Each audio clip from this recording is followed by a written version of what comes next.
وَلَقَدْ يَسَّرْنَا الْقُرْآنَ لِلذِّكْرِ فَهَلْ مِن مُّدَّكِرٍ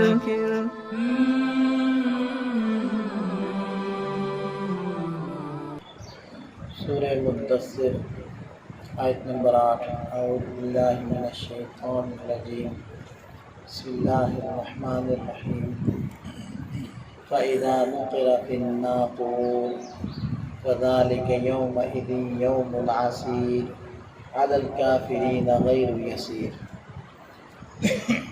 ان تین آیات میں اللہ تعالیٰ نے قیامت کو بیان فرمایا۔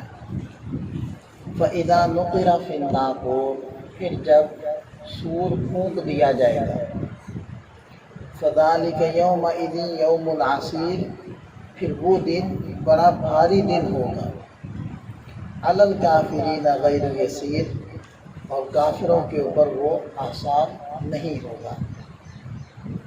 اگلی آیات کے اندر ولید بن مغیرہ کے بارے میں کچھ گفتگو فرمائی ہے۔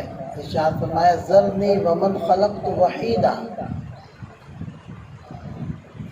اس شخص کا معاملہ مجھ پر چھوڑ دیجئے جس کو میں نے وحید اکیلا پیدا کیا ہے، یعنی اکلوتا تھا یہ اپنے والدین کا ولید بن مغیرہ، اور بڑا مالدار شخص تھا۔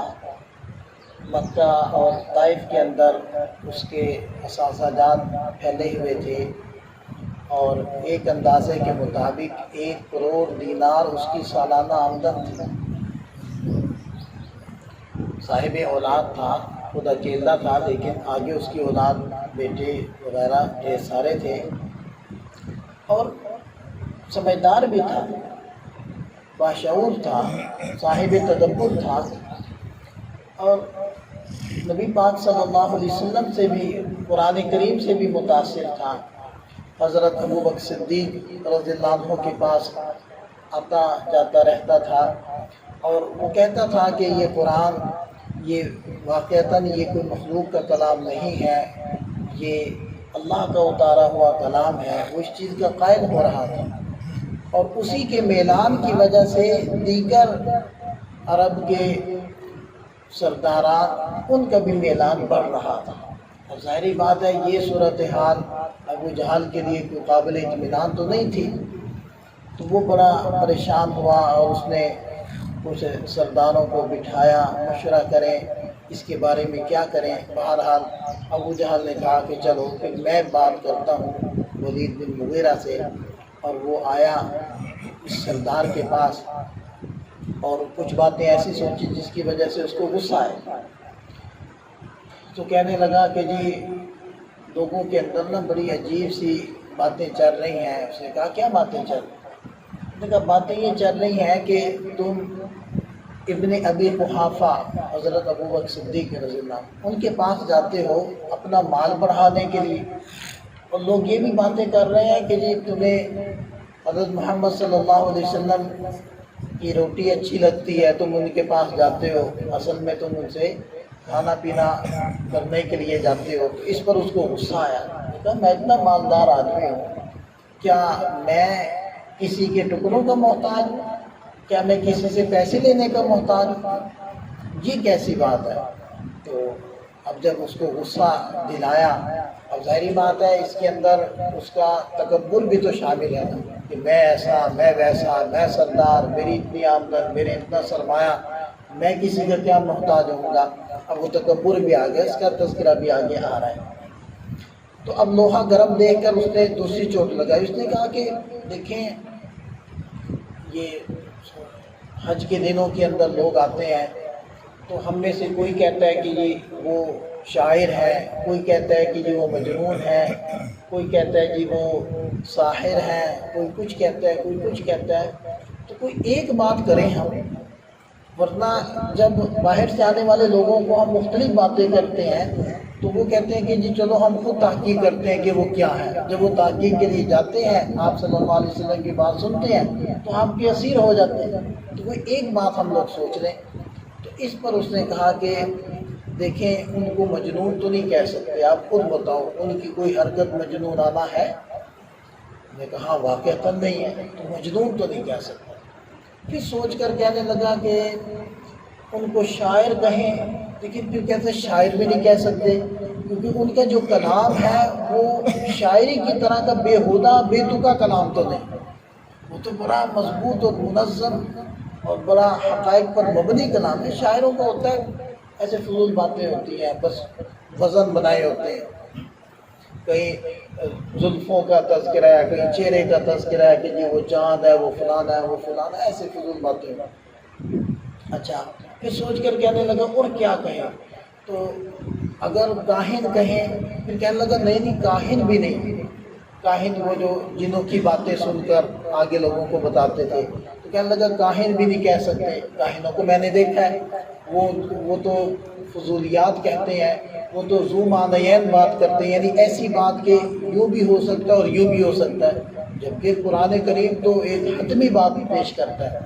تو پھر بڑا سوچ و بچار کرنے کے بعد کہتا ہے کہ جی ہاں ان کو ساحر کہہ سکتے ہیں، کیونکہ ان کا کلام ایسا ہے جس کی وجہ سے لوگ مسلمان ہو جاتے ہیں اور وہ اپنے گھر والوں سے، اپنے دیگر رشتہ داروں سے لڑنے لگتے ہیں، یعنی ان سے الگ ہو جاتے ہیں۔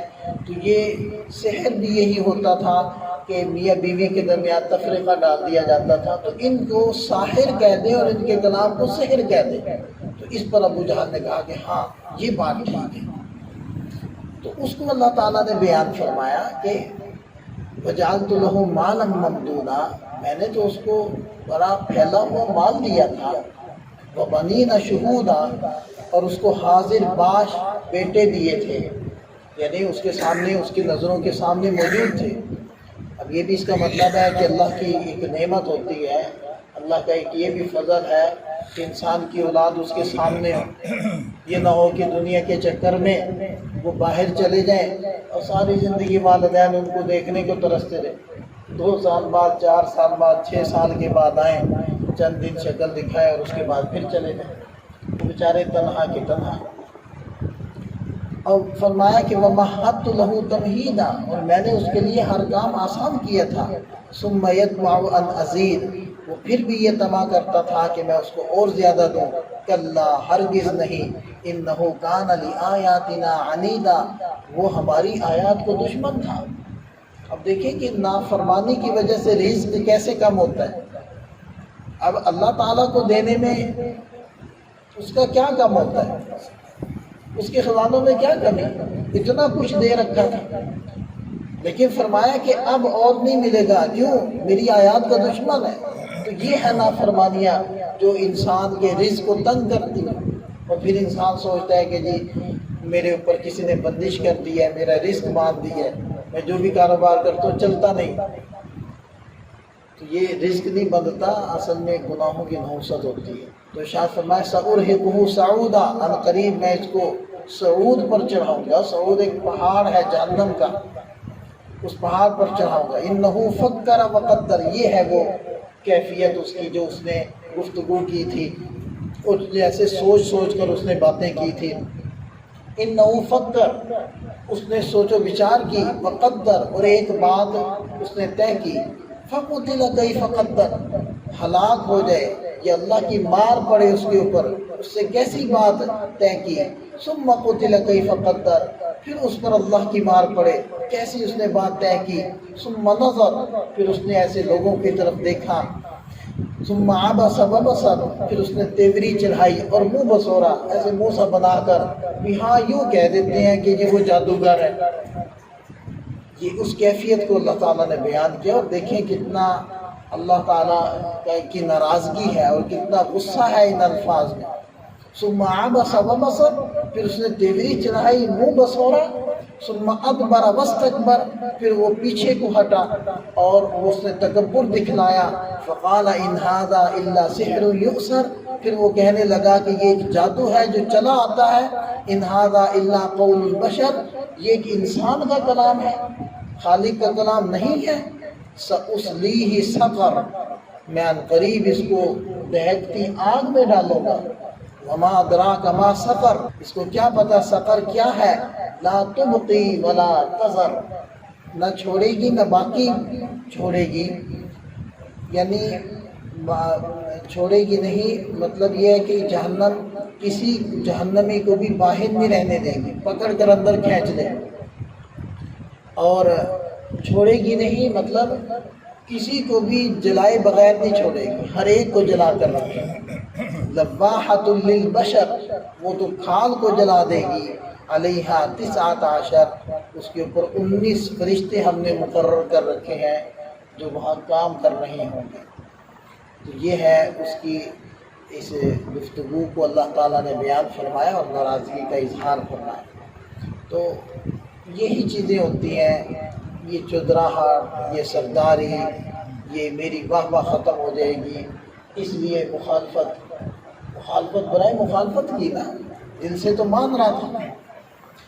تو اللہ تعالیٰ ضد سے بچائے، اللہ تعالیٰ حقیقت ہم سب کو نصیب فرمائے، اور اللہ تعالیٰ سے یہ دعا کرتے رہنا چاہیے کہ اے اللہ مجھے اللہم ارنا الحق حقا وارزقنا اتباعہ، اے اللہ حق دکھا اور حق کو ماننے کی بھی توفیق عطا فرما، وارنا الباطل باطلا وارزقنا اجتنابہ، اور اے اللہ باطل دکھا اور باطل سے بچنے کی توفیق عطا فرما۔ تو یہ کیفیت انسان کے اندر ہونی چاہیے کہ جو حق ہوگا میں اس کو مانوں گا، بھلے میرے وہ مخالفت میں جاتا ہو۔ اللہ تعالیٰ ہمیں سمجھ عطا فرمائے۔